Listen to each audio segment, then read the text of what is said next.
Hello everyone, this is Saurabh Maurya and welcome to Lingualit capital. दोस्तों, आज के इस लेक्चर में आज हम बात करेंगे ग्रामर की सबसे बेसिक यूज को लेकर के, जो कि हमारा है this that and this those. So आज हम इस लेक्चर में ये डिस्कस करने वाले हैं कि दिस दैट और दिस दोज का प्रयोग कब, कहाँ और कैसे किया जाता है। जैसा कि सब लोग जानते हैं, सबको ये चीज़ें पता होगा कि दिस दैट और दिस दोज ये हमारा ग्रामर का सबसे बेसिक यूज है। स्पेशली हर कोई इसके डेफिनेशन जानता है कि किसका प्रयोग नज़दीक की वस्तु के लिए जाता है, किसका प्रयोग दूर की वस्तु के लिए जाता है। बट इस लेक्चर में हम कुछ एक्स्ट्रा डिस्कस करने वाले हैं, जो कि रिवील करने वाले हैं कि दिस दैट और दिस दोज वास्तव में ये आया कहाँ से है। जब हम बात करते हैं दिस दैट का मतलब क्या होता है, पहले तो हम ये जान लेते हैं कि इसका मीनिंग क्या होता है। दिस का मतलब होता है यह या इस, और दैट का क्या मतलब होता है, वह होता है, और क्या होता है, उस।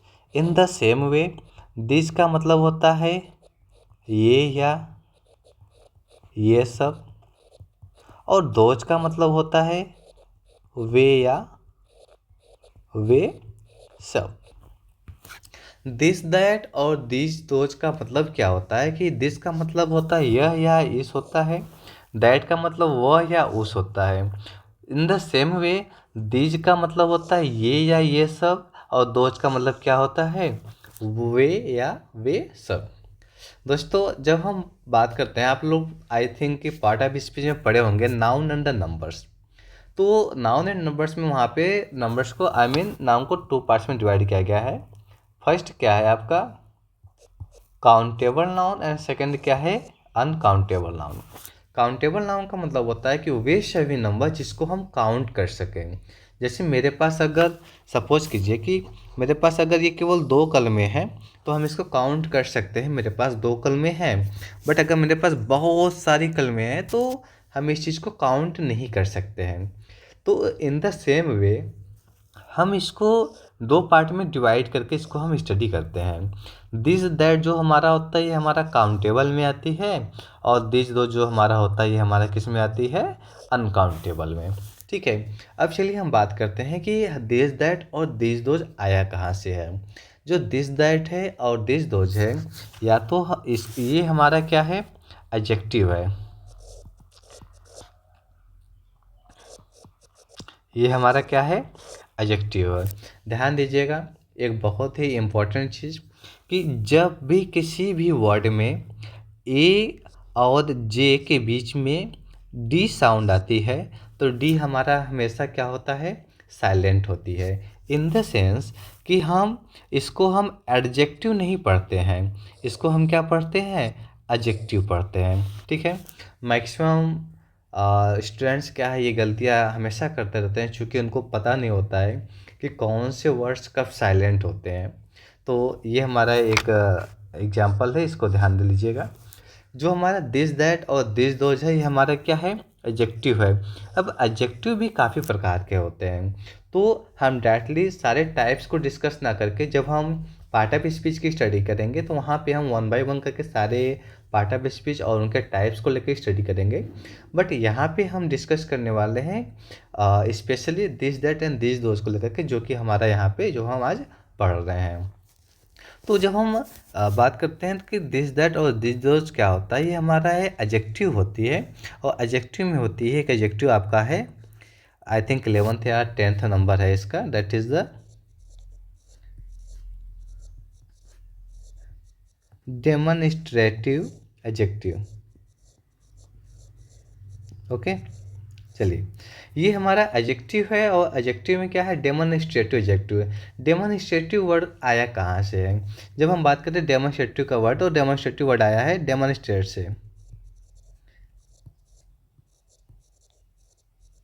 डेमोन्स्ट्रेट का मतलब क्या होता है, प्रदर्शन। प्रदर्शन, डेमोन्स्ट्रेट इन द सेंस कि प्रदर्शन इन द सेंस कि शो ऑफ किस चीज़ का, नंबर ऑफ किसी भी चीज़ को लेकर के। जैसे या हम इसको एक वर्ड यूज करते हैं ना, in a simple way, indicator.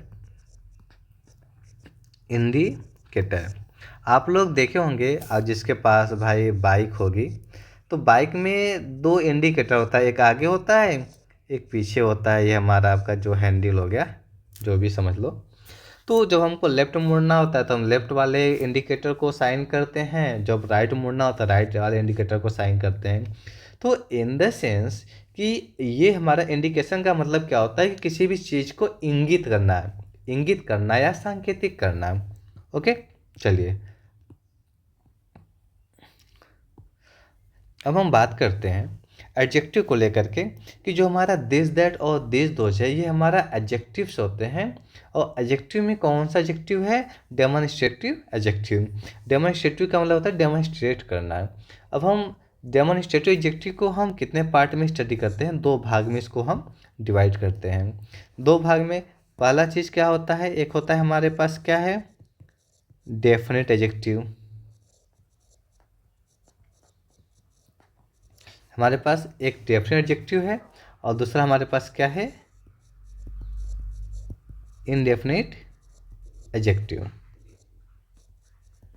ठीक, चलिए हम जो दिस दैट और दिस दोज है ये हमारे एडजेक्टिव्स होते हैं। एडजेक्टिव्स हमारे दो टाइप्स के होते हैं, पहला डेफिनेट एडजेक्टिव्स होता है, दूसरा इनडेफिनेट एडजेक्टिव होती है। चलिए अब हम बात करते हैं डेफिनेट एडजेक्टिव क्या होता है और क्या होता है indefinite adjective. Definite in the sense क्या होता है? डेफिनेट का मतलब क्या होता है? फिक्स। फिक्स या क्या होता है? या क्या होता है? सर्टेन। ठीक, इनडेफिनेट का क्या मतलब होता है? अनफिक्स, या हम इसको बोलते हैं क्या होता है? अनसर्टेन। ठीक, चलिए अब हम बात करते हैं जो हमारा डेफिनेट एडजेक्टिव होता है इसको हम फिक्स या सर्टेन बोलते हैं। फिक्स या सर्टेन का मतलब कि इसमें जो भी चीज़ें होंगी उसकी स्टेबिलिटी जो होती है या काउंटिंग जो होती है वो फिक्स होती है। इनडेफिनेट एडजेक्टिव में क्या होता है कि उसकी काउंटिंग जो होती है वो अनफिक्स होती है, means you can not count it. ठीक, चलिए अब हम बात करते हैं कि डेफिनेट एडजेक्टिव में क्या क्या होती है। डेफिनेट एडजेक्टिव हमारा आता है क्या? दिस आता है, और क्या आता है? दैट आता है, और क्या आता है? दी जाता है, और हमारा क्या आता है? दो जाता है। और हमारा इनडेफिनेट एडजेक्टिव में क्या होती है? हमारा आता है सम आता है, क्या आता है? और एनी आता है। मतलब ये सभी चीज़ें हैं जो हमारे क्या आते हैं? इनडेफिनेट एडजेक्टिव के पार्ट्स हैं, और these are the parts of the our definite adjective. चलिए आई होप कि ये सब चीज़ें आपको समझ में आया होगा। अब हम डायरेक्टली डिस्कस करते हैं दिस दैट और दिस दोज के डेफिनेशंस को लेकर के, इसके टाइप्स को लेकर के, और इसका यूज को लेकर के, इसके स्ट्रक्चर ऑफ सेंटेंस को लेकर के, और सेंटेंस के टाइप्स क्या क्या होते हैं इसको लेकर के अब हम इसका स्टडी करते हैं विथ द एग्जाम्पल्स। चलिए अब हम बात करते हैं दिस का और दैट का प्रयोग, जो कि आप जान चुके हैं कि दिस का मतलब यह होता है। ठीक है, तो इसका जब हम प्रयोग यूज की डेफिनेशन की बात करते हैं तो हम नॉर्मली बोलते हैं कि दिस का प्रयोग नज़दीक की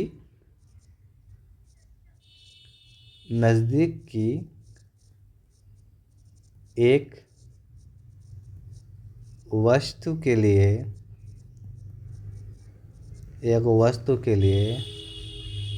किया जाता है। इन द सेम वे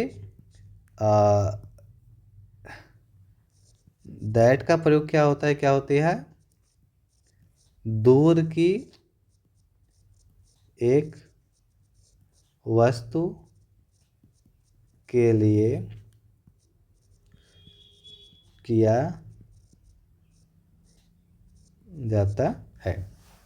चलिए अब हम बात करते हैं कि दिस का प्रयोग नज़दीक की एक वस्तु के लिए किया जाता है और दैट का प्रयोग दूर की एक वस्तु के लिए किया जाता है। चलिए अब हम एग्जांपल लेते हैं। सपोज दैट हमने यहाँ पे कुछ इमेजेस ड्रा किए हुए हैं। जैसे एक इमेज है कि यहाँ पे एक लड़की है जो कि हमारे नज़दीक है। हम दिस और दैट को इस प्रकार से भी कर सकते हैं कि इसमें क्या होता है कि क्लोज टू द स्पीकर होता है, क्लोज टू स्पीकर, और इसमें क्या होता है? Away to speaker, away to speaker. ठीक है। चलिए अब हम बात करें, जैसे मैंने क्या लिया कि यह एक आदमी, एक सिंपल सा सेंटेंस लेते हैं, यह एक आदमी है। तो जब हम बात करते हैं यह एक आदमी है, means close to the speaker, यह एक लड़की है, ये हमारे क्या है, क्लोज है। और ये जो आदमी है ये इस लड़की से क्या है, डिस्टेंस मोड रखती है, इन the sense away from the this girl. तो जैसे मैंने एक एग्जांपल लिया कि यह एक आदमी है, तो इसका हमारा जो ट्रांसलेशन होगा, दिस इज अ मैन। चलिए अब इसमें हम इसके स्ट्रक्चर ऑफ सेंटेंस को ड्रा करते हैं।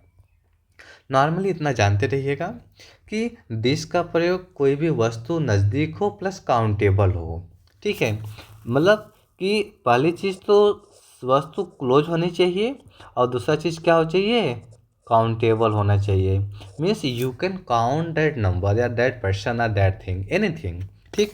अब जैसे मैंने क्या लिखा कि अगर मेरे पास सपोज कीजिए कि एक कलम है, तो मैंने कहा दिस इज अ पेन। अगर मेरे पास बहुत सारी कलमें हैं तो वहाँ पे हम दिस का प्रयोग नहीं कर सकते हैं। जब हम बात स्ट्रक्चर ऑफ सेंटेंस की करते हैं, मीन्स इसका फार्मूला की करते हैं, तो ये जो दिस है ये हमारा क्या हो जाता है, सब्जेक्ट हो जाता है। ये हमारा क्या हो जाता है, हेल्पिंग हो जाता है। और मैन हमारा क्या हो जाता है, ऑब्जेक्ट हो जाता है। मीन्स हम ये कह सकते हैं कि हाँ, ये हमारा जो सेंटेंस का जो ट्रांसलेशन है ये हमारा क्या है, ये हमारा सही है। अगर हमारा ये जो स्ट्रक्चर ऑफ सेंटेंस के जो रूल्स है, अगर ये हमारे सेंटेंस को फॉलो नहीं कर रहा है तो इसका मतलब क्या होता है, ये सेंटेंस क्या हो जाएगा, गलत हो जाएगा। चलिए एक और चीज़ हम यहाँ पे बात करते हैं कि जहाँ पे ये दिस है, अगर दिस के स्थान पे अगर हम यह के स्थान पे यह काट करके अगर हम लिख दें वह, तो वह एक आदमी है, मीन्स वह इन द सेंस कि हम किसी भी नज़दीक व्यक्ति की बात नहीं कर रहे हैं, हम बात कर रहे हैं हम किसी दूर व्यक्ति की, ठीक है। तो इसका मतलब ये है कि यहाँ पर दिस का प्रयोग हम हटा देंगे, ये दिस हमारा यहाँ से रिमूव हो जाएगा और यहाँ पे हम क्या कर देंगे, that is a man, in the sense कि ये हमारा सेंटेंस क्या है, करेक्ट है।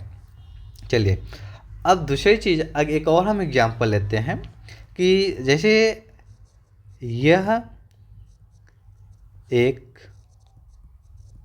काला आदमी है, means in the sense we can understand any of the part of the speech. अगर हम कहें कि यह एक काला आदमी है, तो ध्यान दीजिए कि जो हमारा काला है हमारा क्या है, एडजेक्ट, इसको हम एडजेक्टिव नहीं पढ़ते हैं, इसको हम क्या पढ़ते हैं, एडजेक्टिव, ठीक है। काला हमारा क्या है, एडजेक्टिव है। एडजेक्टिव क्या है कि एडजेक्टिव जो वर्ड दैट क्वालिफाइज नाउन और प्रोनाउन, ये हमारा क्या हो जाएगा, सब्जेक्ट हो जाएगा, और ये हमारा क्या हो जाएगा, हेल्पिंग वर्ब हो जाएगा, और ये हमारा टोटल क्या हो जाएगा, ऑब्जेक्ट हो जाएगा, ठीक है। या तो फिर हम इसको एडजेक्टिव प्लस क्या कर सकते हैं, नाउन कर सकते हैं या ऑब्जेक्ट कर सकते हैं। तो इसका जो ट्रांसलेशन होगा, इसका ट्रांसलेशन क्या हो जाएगा, this is a black man. चलिए अब हम जब इसके स्ट्रक्चर ऑफ सेंटेंस को ड्रा करना चाहते हैं, तो इसका स्ट्रक्चर ऑफ सेंटेंस क्या हो जाएगा, दिस आपका सब्जेक्ट हो जाएगा, इज आपका हेल्पिंग वर्ब हो जाएगा, ए ब्लैक मैन, इसको या तो डायरेक्ट आप ऑब्जेक्ट करिए या तो फिर सब्जेक्ट प्लस एच भी प्लस ए ऑब्लिक एन कर सकते हैं, प्लस आप इसको एडजेक्टिव जोड़ सकते हैं, प्लस या नाउन कर सकते हैं या तो फिर ऑब्जेक्ट कर सकते हैं। ये हमारा कंप्लीट स्ट्रक्चर ऑफ सेंटेंस है। अच्छा, कुछ बुक्स में only subject plus helping verb plus noun या ऑब्जेक्ट लिखा रहता है, तो इससे आपको डरना नहीं है। कुछ बुक्स में सब्जेक्ट मेंशन किया रहता है, प्लस हेल्पिंग वर्ब मेंशन किया रहता है, plus A oblique N mention किया रहता है, प्लस नाउन या ऑब्जेक्ट। तो ये तीनों फार्मूले जो होते हैं हमारे क्या हैं, सही हैं। ये जो काला है, काला यहाँ पे क्या है, एडजेक्टिव है। एडजेक्टिव क्या करता है कि हमारे नाउन या प्रोनाउन की क्या करता है, क्वालिफाई करता है। क्वालिफाई करने का मतलब क्या होता है कि इस नाउन की विशेषता को बताता है कि इसमें गुण कौन सा है। अब जैसे मैंने कहा कि यह एक काला कुत्ता है, इस कुत्ते का गुण क्या है, कालापन है। अब देखिए यहाँ पे दो कुत्ते हैं मेरे पास, दो कुत्ते हैं, एक कुत्ता काला है और एक कुत्ता सफ़ेद है तो कुत्ता है। अब जैसे यहाँ पे है क्या, आदमी ही है। आदमी में अब हम कहें कि आदमी अपने आप में कौन सा नाउन है, तो ये अपने आप में क्या है, कॉमन नाउन है, क्योंकि इस आदमी का भी हमने कोई नाम फिक्स नहीं किया है। तो अगर मैं कहूँ कि यह राम है, दिस इज राम, तो राम अपने आप में प्रॉपर नाउन है, बट आदमी अपने आप में क्या हो जाएगा, कॉमन नाउन। जब हम बात करते हैं कॉमन नाउन की, तो जैसे कॉमन नाउन में बहुत सारे नाउन से, आदमी हो गया, कुत्ता हो गया, कलम हो गया, बहुत सारी चीज़ें। कॉमन नाउन का मतलब ये होता है कि जब बहुत सारे उसके सब टाइप्स होते हैं तो उसको हम एक कॉमन नाम दिया जाता है। आज जैसे पेन हो गया, तो पेन में भी रोनाल्ड्स के पेन हो गए, फ्यूजन्स पेन हो गए, बहुत सारी इस पेन की क्या है, सब कैटेगरीज हैं। तो हम टोटल मिला करके हम इसको एक कॉमन नाम देते हैं, जो हमारा क्या है, पेन हो गया। ठीक, चलिए अब हम मैन की भी बात कर रहे हैं, तो एक एक चीज़ हम यहाँ पे ध्यान देते हैं। कभी कभी हम हॉस्पिटल में जाते हैं, तो हॉस्पिटल में बहुत सारे जैसे डॉक्टर्स हैं, इसमें आदमी भी होते हैं और औरत भी हैं, या गर्ल्स भी हैं, बॉयज भी हैं। तो अक्सर हम ये गलतियाँ कर देते हैं कि कोई पूछता है हमारे कि कौन से डॉक्टर्स हैं, तो हम बोलते हैं लेडीज़ डॉक्टर हैं, जेंट्स डॉक्टर है। तो ये अपने आप में गलत है, ध्यान दीजिएगा। जब हम बात करते हैं डॉक्टर्स को लेकर के, तो हम यहाँ पे ना तो हम मैन डॉक्टर कहना हमारा गलत होगा, ना हमारा और ना ही वुमेन, ये दोनों हम नहीं कह सकते हैं। हमारा मैन डॉक्टर वुमेन डॉक्टर नहीं होता है, हमारा लेडीज एंड जेंट्स डॉक्टर नहीं होता है। हम इसके लिए हमेशा मेल मेल और फीमेल का यूज करते हैं। मीन्स इन द सेंस कि अगर कोई आदमी डॉक्टर है तो हम उसको बोलते हैं that is a mail doctor. अगर कोई लड़की डॉक्टर है तो हम उसको क्या बोलते हैं, फीमेल डॉक्टर। हम मैक्सिमम टाइम ये गलतियाँ करते रहते हैं। चलिए अब हम बात करते हैं, ये तो हुआ हमारा दिस और दैट का प्रयोग। अब हम बात करते हैं दीज और दोज को प्रयोग, दीज एंड दोज। जैसा कि नाम से हम बता सकते हैं कि दीज का मतलब क्या होता है, ये या ये सब होता है, और दोज का मतलब क्या होता है, ये या वे सब। अब इसमें क्या है कि दीज, ये या ये सब, इससे इस नाम से हम ये बता सकते हैं, जैसे मेरे पास है क्या, बहुत सारी बुकें हैं। ठीक है, मेरे पास क्या है, बहुत सारी बुकें हैं। जब हमारे पास बहुत सारे बुक हैं, तो मेरे पास एक बुक होता तो मैं बोलता दिस इज अ बुक। लेकिन अगर मेरे पास मल्टीपल्स बुक हैं, तो ये हमारी क्या हो गई, बुक नहीं है, ये हमारी क्या है, बुक्स हैं, मीन्स किताबें हैं। इसका मतलब क्या है कि ये हमारा क्या है, काउंटेबल नाउन नहीं है, ये हमारा क्या है, अनकाउंटेबल है, अनकाउंटेबल। अगर मैं कहूँ ये किताबें हैं, एग्जाम्पल ले लेते हैं, ये किताबें हैं, तो इसका क्या होता है, दीज आर बुक्स। ठीक, चलिए अब बात करते हैं इसके, हम जब रूल्स की बात करते हैं, rules and what are the structure of the sentence of these and those, तो क्या हो जाता है, ये आपका क्या हो जाएगा, सब्जेक्ट हो जाएगा, ये हमारा हेल्पिंग वर्ब हो जाएगा, ये हमारा ऑब्जेक्ट हो जाएगा। ठीक है, अब ऑब्जेक्ट में भी इसमें हमारा यस होता है, ई एस होती है एंड आई ई एस होती है। तो ये हमारे प्लुरलाइजेशन के एक रूल्स है, जो कि हम नाउन एंड नंबर में इसकी हम स्टडी करेंगे।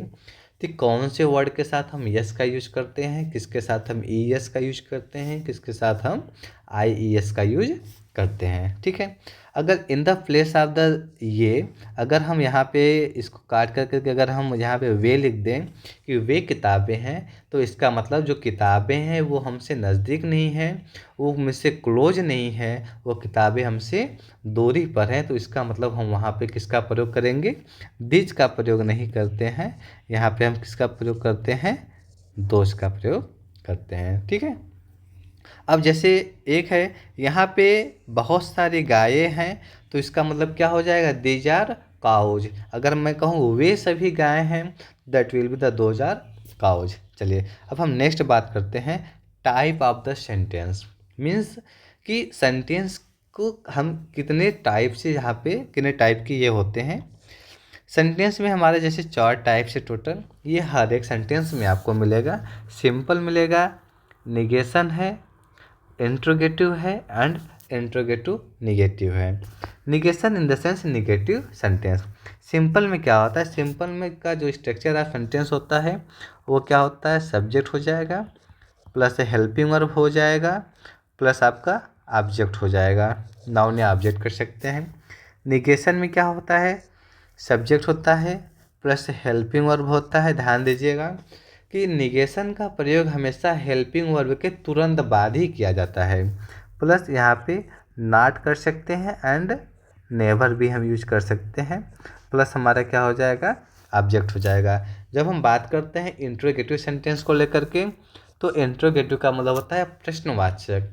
प्रश्नवाचक का मतलब होता है कि हमारा जो प्रश्नवाचक शब्द है वो हमारा सबसे पहले आता है। तो WS टाइप के वर्ड्स को हम पहले कर देते हैं। सॉरी, इसमें हम क्या करते हैं कि हिंदी में जो क्या क्या आपका हिंदी में WS टाइप वर्ड्स जो होते हैं वो पहले आते हैं।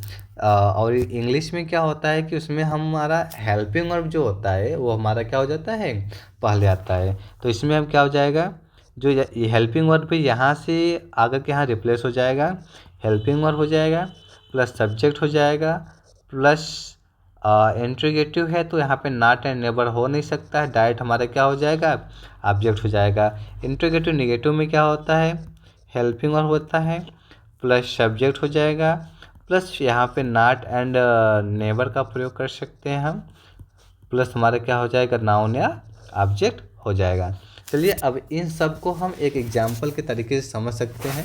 एक एग्जाम्पल लेंगे जिसमें आप दिस दैट और दिस दोज को हम दोनों कंपेयर करा सकते हैं। चलिए अब मैंने लिया है, सपोज कीजिए कि यह सॉरी, हम एक्चुअली यहाँ पे इस सेंटेंस को 2 पार्ट में स्टडी करते हैं। देख लेते हैं इसको। क्या है कि जैसे अगर मैं लिखूँ यहाँ पे, यह एक कलम है, यह एक कलम है, और एक साइड वो करते, सॉरी इसको हम एक पार्ट में करते हैं, ये कलमें हैं। चलिए अब हम बात करते हैं, यह एक कलम है तो इसका क्या हो जाएगा, this is a pen. Okay, ये हमारा सिंपल सेंटेंस हो गया। अब हमारा निगेशन में क्या है कि हेल्पिंग वर्ब के हम तुरंत बाद नॉट एंड नेवर का प्रयोग करते हैं। तो जब इसका हम निगेशन बनाएंगे तो क्या हो जाएगा, यह एक कलम नहीं है। ठीक है, यहाँ पे नहीं है तो यहाँ पे हमारा क्या हो जाएगा, this is not a pen. ये हमारा निगेटिव वर्ड्स है। जब हम इंट्रोगेटिव की बात करते हैं तो ये हमारा जो हेल्पिंग वर्ब है यहाँ से रिप्लेस होकर कहाँ आ जाएगा, on the position of the subject. तो हमारा क्या होगा, इज दिस अ पेन। ठीक, ये हमारा इंट्रोगेटिव हो गया। और is this not a pen, ये हमारा क्या हो जाएगा, interrogative negative. In the same way ये कलमे हैं का क्या हो जाएगा, दीज आर पेन्स। अगर मैं कहूँ ये कलमे नहीं हैं तो क्या कर सकते हैं, दीज आर नॉट पेन्स। अगर मैं कहूँ क्या ये कलमे हैं तो हमारा हेल्पिंग यहाँ से रिप्लेस हो जाएगा on the position of the subject. तो ये क्या हो जाएगा, आर दीज पेन्स। अगर मैं बोलूँ कि क्या ये कलमे नहीं हैं तो क्या हो जाएगा, are these not pens. Okay, so ये हमारा हुआ आज के लेक्चर्स, दैट इज द अंदर use of the this and that. I hope ये लेक्चर्स और ये यूज दोनों आपको बहुत समझ में अच्छे से आ गया होगा। और प्लीज़ कोशिश करिएगा इस चैनल को ज़्यादा से ज़्यादा सब्सक्राइब करके और ज़्यादा से ज़्यादा शेयर करें। Thank you for watching this video, thank you so much.